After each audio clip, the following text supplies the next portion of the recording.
Good evening, our listeners. Welcome on our video today. Today we are looking at history and government, as you can see, and this one is paper 1 out of 100 marks. And as we said on this channel, in paper 1 KCSE, they usually focus on Kenyan history, all the topics that are concerned, or they have the content about Kenya. They're the ones that are tested in paper 1 KCSE, and this work is good for Form 1, Form 2, Form 3, Form 4, and even for the candidates who are preparing for the exam later this year. If this is your first time to watch our videos, kindly take a few seconds, subscribe to our channel, like our video, and turn on notification so that whenever we produce a video like this one and upload on YouTube, you will be notified for you to benefit. To the subscribers, we really want to thank you guys for the support that you've given us. You can see our channel is growing very fast because of your support.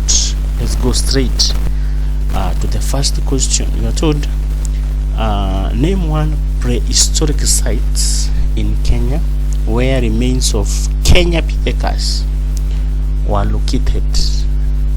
Prehistoric sites in Kenya where remains of Kenya Pithekas were located. We have Samburu Hills, Lake Baringo, Lake Turkana Basin, and Fort Tenan. Question number 2, you are told, and remember we told you earlier that section A, it has 25 marks. 25 marks. Section B, it has 45 marks, and then the last one, that is section C, it has 30 marks. So it is very easy for you to make it by making sure you get maximum in all the sections. Let's go to number 2. You're told, identify the community that displaced Pokomo from Shungwaya. That one is Oromo. Question number 3, state one role of warriors among the pre-colonial Mijikenda. What was the role of warriors? Conducted raids, protected the community. Number 4, see 2 roles of Okoyot among the pre-colonial Nandi community. Number 1, they advised council of elders on matters of running of the community. Number 2, advised the warriors before raiding or waging war. Number 3, arbitrated in cases and disputes between members of the community and a council of elders. Arbitrated in inter-clan disputes. Go to question number 5. Outline 2 responsibilities of a good Kenyan citizen. What are responsibilities of a good Kenyan citizen? Number 1, participate in all democratic process in the country, like elections and referendum, to ensure good governance. Number 2, obeying the laws of the land so as to enhance peace in the society. Number 3, contribute positively one's view on issues affecting the community, like taking part in debates.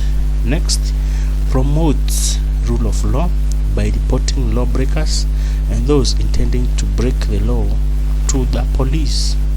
Next, to promote and protect the rights and freedoms of all people in the society for harmonious coexistence. Next, to maintain high moral and ethical standards in the society. Fight corruption, protect proper utilization of resources for all. Next, participate in community development activities to improve the welfare of the people in the community.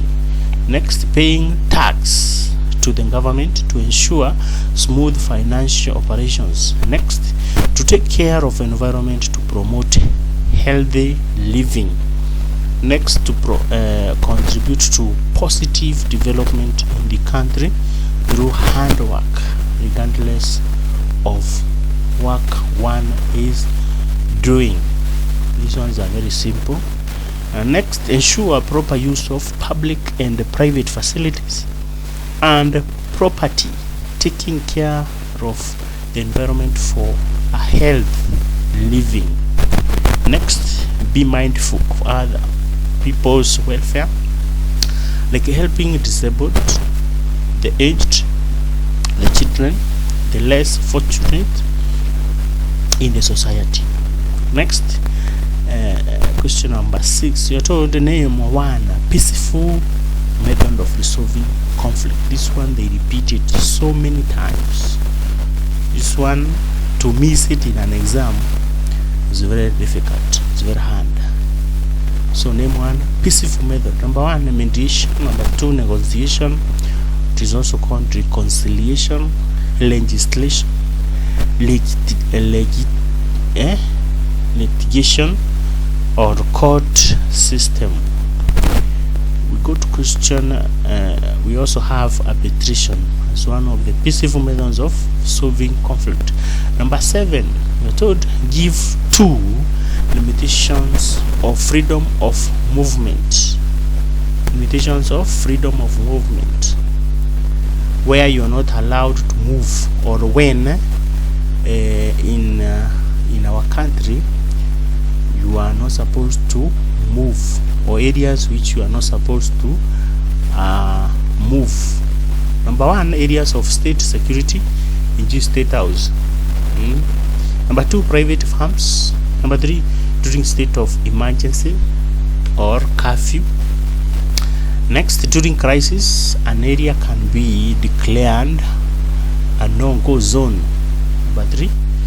Number 5, by the government to compel one to attend court proceedings. Next, when transferring suspected persons to another country, deporting a suspect. Next, controlling a spread of disease. Next, when one is a minor. We go to number 8. Number 8, you are told name 2 rights of children in Kenya. What are the rights of the children in Kenya? The Kenyan Bill of Rights guarantee every children the rights. Number 1, to a name and nationality from birth. Number 2, to free and compulsory basic education. Number 3, to basic nutrition, shelter and health care. Next, to be protected from abuse, neglect, harmful or cultural practices, inhuman treatment and exploitation. Next, to parental care and protection. Next, not to be detained except as a measure of last resort. Go to number 9. Number 9, we are told identify 2 principles of democracy. Principles of democracy: consent of the people. Number 2, equity. Number 3, free press. This is where there is freedom of expression, or when you talk about equity, all should be treated equally. When you talk about free and fair elections, elections should be free and fair. We see elections should be transparent and accountable. The officers should be able to verify what they say is the final results. Number 10, identify 1 community that exhibited mixed reaction in Kenya. Wale ambao they had mixed reaction, that is, they resisted and they collaborated. Some of them collaborated, others resisted. You can also say others collaborated, resisted, and we have they resist, collaborate. Yeah, we have the ones who exhibited mixed reaction is Agikuyu, Akamba, and Luo. This one is a very common question. Number 11. Give one reason why oathing was administered to Agriama warriors during their resistance to the British, to unite the warriors, to give them confidence. Number 12. Identify two challenges faced by settler farmers in Kenya during the colonial period. What were some of the challenges that were faced by the settler farmers? These are the farmers who came from the colonial country, that is British, to come and do farming activities in Kenya. What are some of the problems they were facing when they came in Kenya to do farming? Number 1, raids by local whose land had been taken. So local people were raiding. Another one, raiding is taking by force. You enter in somebody's farm and you take away some cattle. Number 2, unwilling Africans to offer labor. There was a shortage of labor.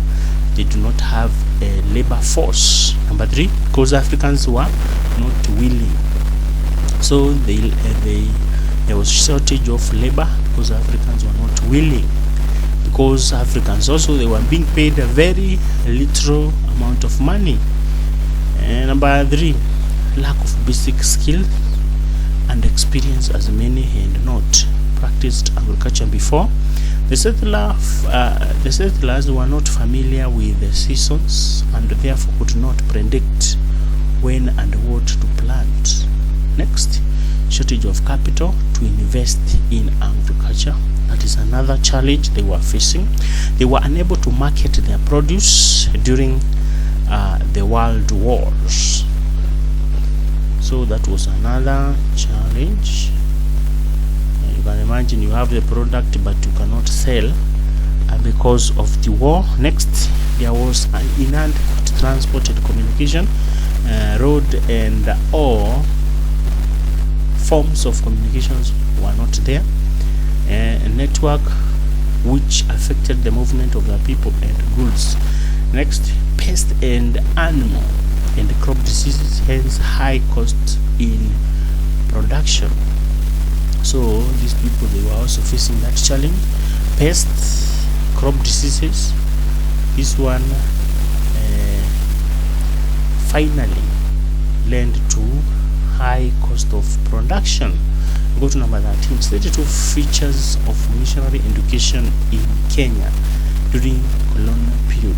What were some of the features or the characteristic of a missionary education in Kenya?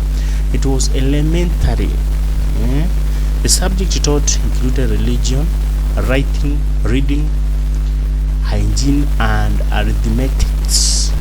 Number 2, it was industrial and technical in approach, aiming at training Africans to be carpenters, masons, agricultural assistants, and shoe repairers.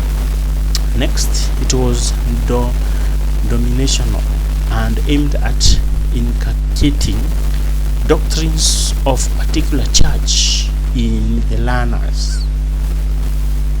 Number 14, give the main reason for the construction of Uganda Railway for easy movement of troops and administrators.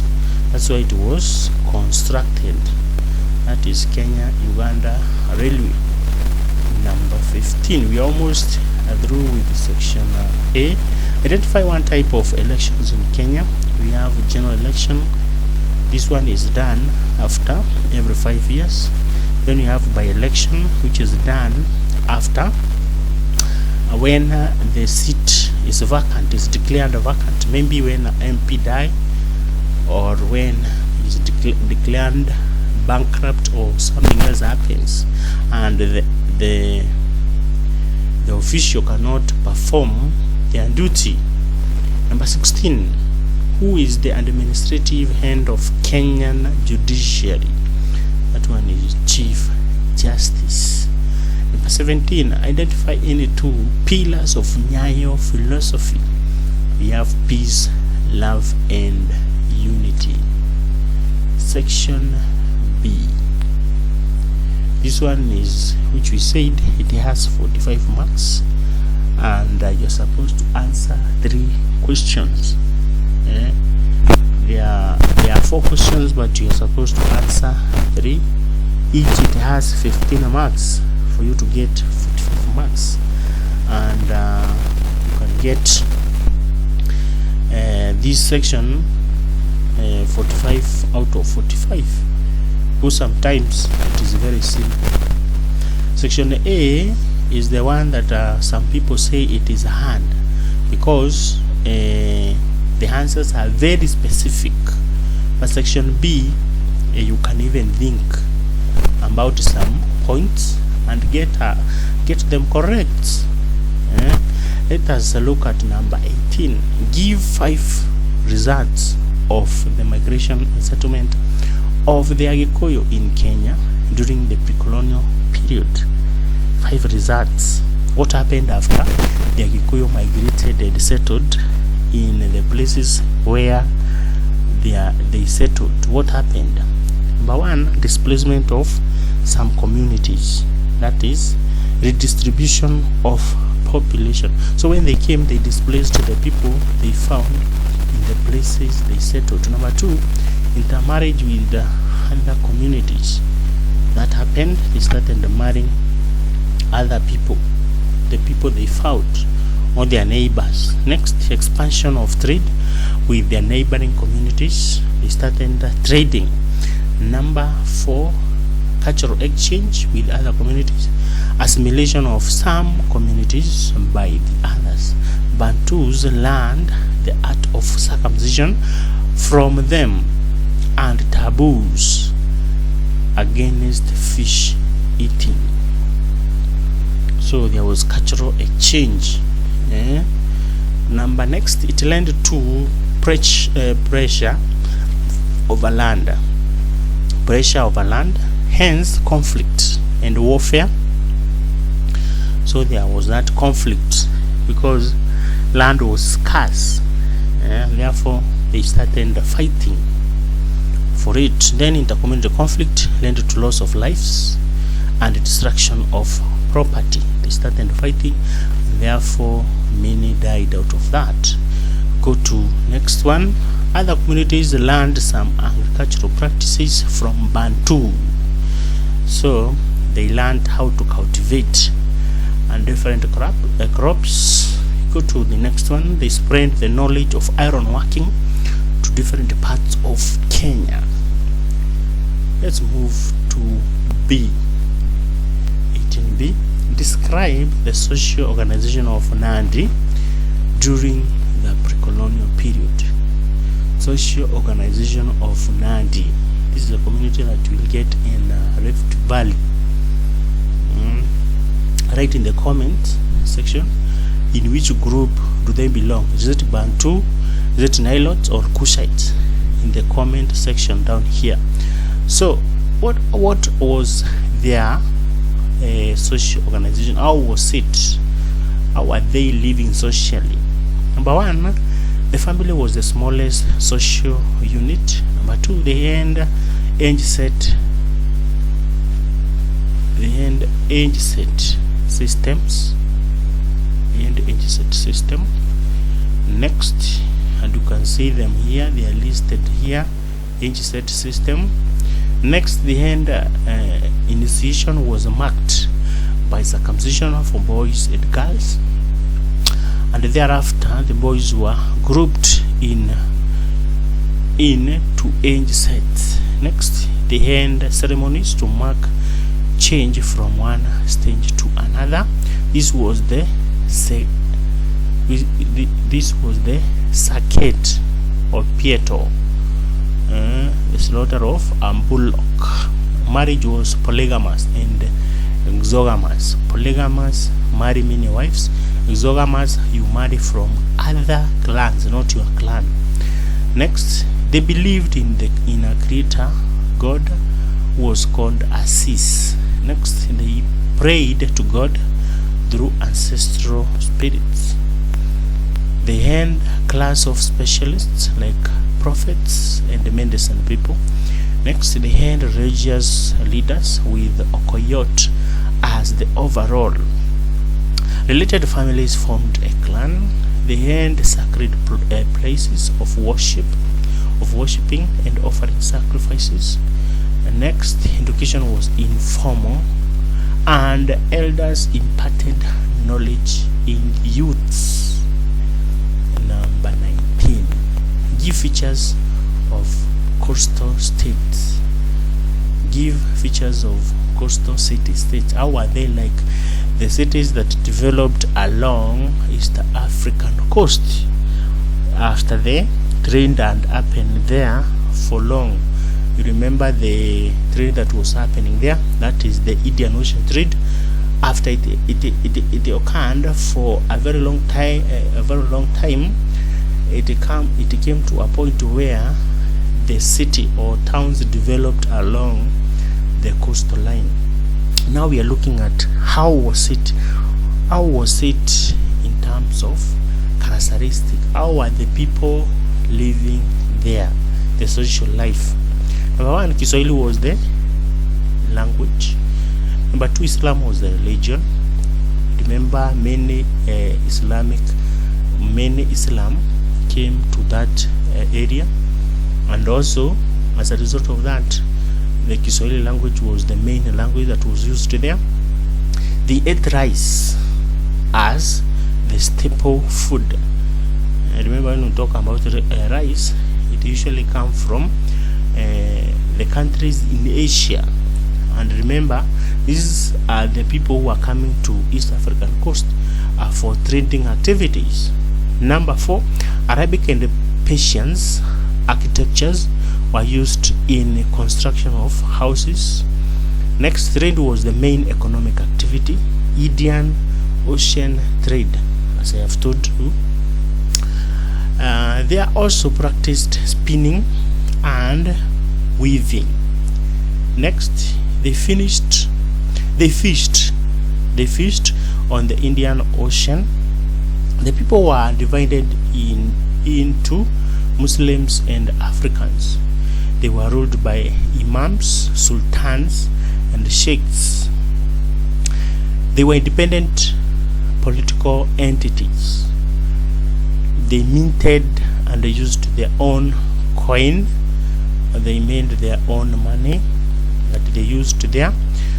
And also, people wore woven silk clothes. That is what they used to wear on their bodies.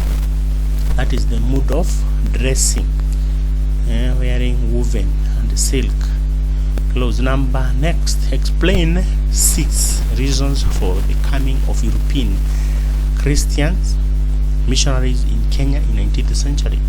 Why did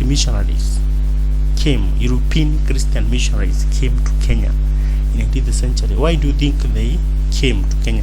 Number 1, they came to control Indian Ocean trade. They came to trade with the coastal towns.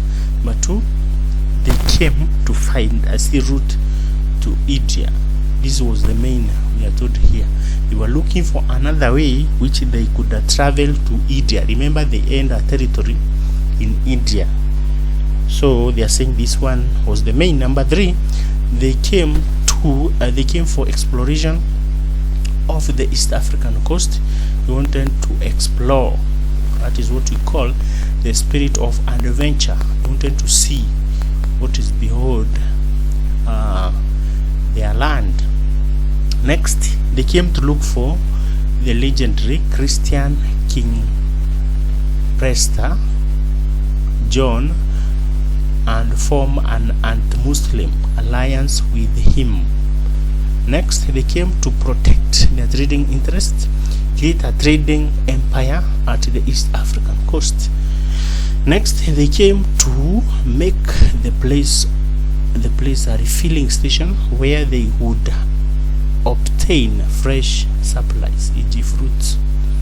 Next, they wanted to force the wealthy the wealthy coastal merchants or states to pay taxes to Portugal. Next, the place was strategic for protection of Portuguese ships against the Turks and the Egyptians in the region. Go to number 20. We are moving very fast. We are almost done. Number 20A, give 5 reasons why Africans were opposed to the British colonial ruler between 1920 to 1939. Why were they opposed? Number 1, their land was alienated. They were discriminated, segregated on a racial basis. The British introduced Kipande system. They resented forced labor. They were against some policies such as restocking a policy in the soil conservation.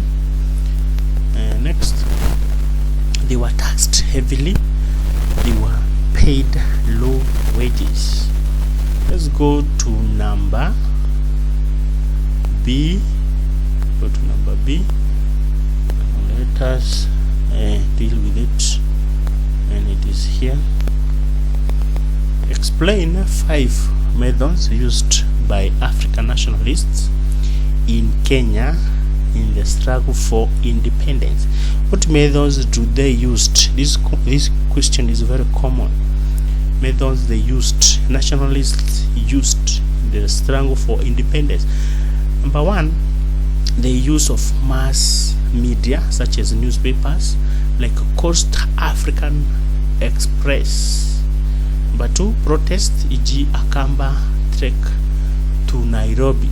Next, writing and memorandums. Those are the 3 ways: mass media, protest, and writing memorandums. Then, addressing protest letters to the governor, like the Taita Hills Association. So they could write a letter and forward them to the governor. Number 21. Let's see number 21. You're told to identify 5 methods that the colonial government used to discourage the activities of Mau Mau. This one should be Mau Mau. Number 1, during the war, the government moved scores of Kikuyu, Meru, and the Aembu communities from Nairobi to the detention centers and reserves in a bid to cut the fighters off from their communities. Number 2, ditches were dug around the villages where they were detained so that they could not get food or any equipment to the guerrillas. Next, fighters of Mau Mau were dealt with ruthlessly to discourage others from joining. Bodies of those killed were displayed in villages. This is very inhuman. They also engaged spies among the Africans who reported on the movement of Mau Mau fighters. The spies, you remember very well, when the spies were caught by fellow Africans, they were brutally killed. They did not joke with them. They killed them brutally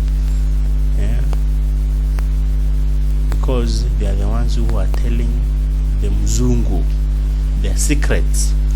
Go to the next one. Europeans got reinforcement and fighting equipment from Britain to assist.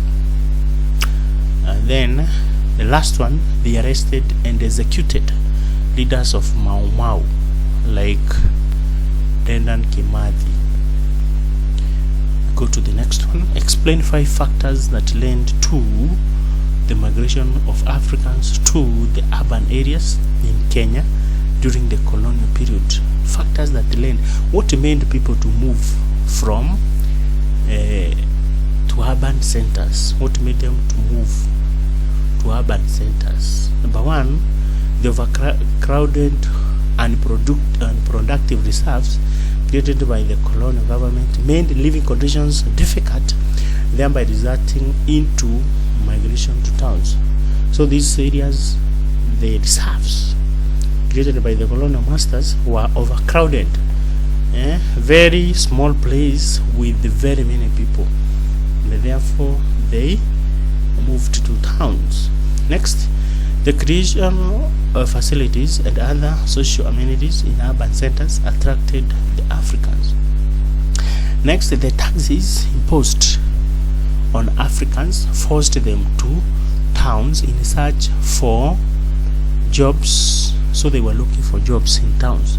Next, the towns had better infrastructure such as tarmac roads, which gave people better life. Next, widespread of poverty in the rural areas caused a lot of suffering. This forced people to move away into the towns. So these are the reasons that made people to move. Next, land alienation and pushed Africans into reserves, forcing them to seek alternative livelihood in towns. So their land was taken. They had to look for greener pastures, which could be urban centers. Africans or African entrepreneurs wanted to take advantage of market in towns by starting small scale business. Next, there were jobs in towns with better wages than in rural areas. We are now going to section C. We said this section, it has that marks. You are given 3 questions, you answer 2. Each question, it has 15 marks. Question number 22, you are told to state 3 causes of conflict. What causes conflict? One, differences among political parties over ideology or policies. Number 2, failure to uphold the laws of a country. Number 3, denial of citizen rights. Next, improper conduct of election. Next, border disputes between countries. Next, unequal allocation of economic resources. Go to the next one, dispute over natural resources. Next, differences between employers and workers. Next, differences over trading policies, e.g. tariffs among nations. Next, failure to adhere to contractual obligations. Next, religious differences among people. Next, cultural intolerance between communities. Next, influx of refugees from neighboring communities or countries, leading to pressure on resources. Next, mistrust between family and community members. Next, tribalism, nepotism, and racism within a nation. Go to the next one. Describe the constitution making process in Kenya. When a student see this question in their exam, they panic. They fear this question. Not all of them, but some. They fear this question. The constitution making process in Kenya. How do you change or even make the constitution in Kenya? This is the process. You have to start with the civic education, making the people aware of the need to have a new constitution. You teach them why you want to change the constitution, or you want to come up with a new constitution. Then you collect views from public about their wishes. What do they want? What do they want the new constitution to be like? Next, you document or documentation of people's views and the publication of the draft. That is the third step. You document what they have told you or their views. Next, holding of public hearing throughout the country so as to get the people's view Next step, holding the national constitutional conferences for delegates, MPs and commissioners. Next, the draft constitution is taken to the parliament for discussion and thereafter published by Attorney General. Next, the referendum is held and then it is passed. If passed, that draft constitution, if it is passed by the parliament, it is taken to Attorney General, who takes it to the parliament for approval. You can see the process. Thereafter, it receives presidential assent or the signing by the president. Then the final one. Thereafter, it receives the final step is promulgation, where president present it to the people like the Kibaki did in 2010. So that is the process. Do not fear it. All you need to know is to make a summary of your own language that you can understand. From the first step to the last step, you make a short summary, then you remind yourself. After that, you can write the question, try to answer it without looking at your summary and see whether you can be able to answer. Repeat the action until repeat the steps until you are sure you can answer that question and get 12 marks. Number 23, state 5 functions of the cabinet in Kenya. What is the work of the cabinet? They appear before a committee of National Assembly or Senate when required by the committee and answer questions pertaining various ministries. Number 2, they provide the parliament with full and regular reports concerning matters under their control. Next, they assist and advises the president on day-to-day running of the government. Next, they chart out and lay down guidelines on Kenya domestic and foreign policy.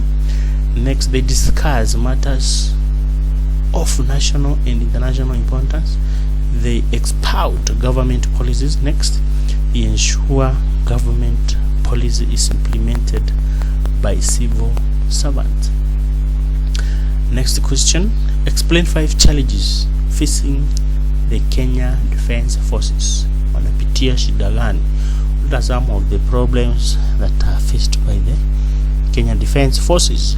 There has been cases of indiscipline, such as abortive coup attempt in 1982. But 2, there have been rampant cases of corruption facing the members of the Kenya Defense Forces, especially on matters of recruitment of new members. Next, tribalism, regionalism, and nepotism have also been experienced in the Kenyan Defense Forces, thereby demoralizing hard-working officers who are left out unfairly during promotions. Next, sometimes the Kenya Defense Forces, the problem of lack of adequate funds to equip the forces with the good equipment to facilitate their work. Next, the majority of the military personnel are not provided with opportunities to acquire further education. Next, piracy, the militia attack and raids at Kenya borders also present a major security challenge to defense forces. Invasion of Kenya territorial waters by foreign fishermen and foreign fishing vessels from the big nations challenges the ability of the Kenyan Navy to curb illegal fishing. Next, the location of Moi Air Base at Isili present a big challenge to the Air Force. The air base was built by Britain in 1964 when the population in the area was scarce. Today, the area has human possession. Next, the defense forces also face challenges related to violation of human rights. Number 24, identify 3 ways in which Harambee philosophy contributed to the national unity in Kenya. How did Harambee's philosophy contributed to national unity in Kenya? Number 1, it encouraged people to work together. Number 2, promotes cooperation. Next, it promotes equity in the distribution of resources. Next, it enhances interaction of the people. Next, it promotes patriotism. Next, discuss 6 impacts of Nyayo philosophy. These are the question on philosophy and county government. You most likely you might get a question out of that in this year KCSE, so you better understand on philosophies. We have the 3 philosophies. We have nationalism, we have Nyayo philosophy, and the third one is nationalism. Is it nationalism? Write them in the comment section. I think I've forgotten some. Write for us the 3 philosophies that we have been having in Kenya since independence, from the first one to the last one. So what are the 6 impacts of Nyayo philosophy? Number 1, education has been promoted through philosophies like the Harambee. Next, medical services have been improved. Next, cooperation, understanding and unity has been encouraged. Philosophies have promoted the spiritual and social welfare. Next, through Harambee spirit, the flight of persons with disabilities and other disadvantaged groups has been looked into. The philosophies have promoted African culture. We go to the next one. Self-reliance and Africanization process through which the people of Kenya are able to take over from foreigners. Due to the policy of pulling together resources and the spirit of cooperation, it has African socialism, cooperation and societies have been formed. Transport and communication has been improved through African socialism. The agricultural sectors has been boosted by the philosophies. The pillar of Nyayoism have created conducive atmosphere for the growth of tourism and foreign investment. Philosophies have promoted nationalism and patriotism in the country. African socialism has encouraged the democratization process as it champions for the political equality.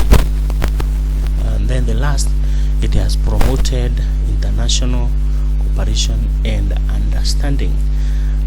This paper was very long, but finally we are through with it.